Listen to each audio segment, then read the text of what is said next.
সাতক্ষীরায় দীর্ঘদিন ধরে বছরের পর বছর ধরে বাংলাদেশ জামাত ইসলামী এবং ইসলামী ছাত্র শিবিরের উপর অত্যাচার করা হয়েছে।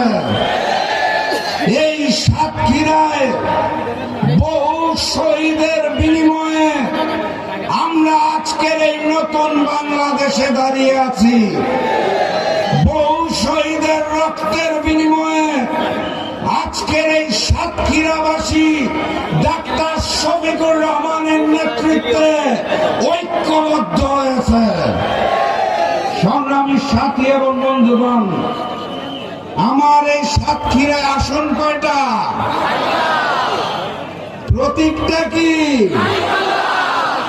দাঁড়িপাল্লা ব্যতীত 12 তারিখে সাতক্ষীরার কোন আসনে কোন জালিমকে সুযোগ দেওয়া হবে না ইনশাআল্লাহ। এই 4টা আসনেই দাঁড়িপাল্লার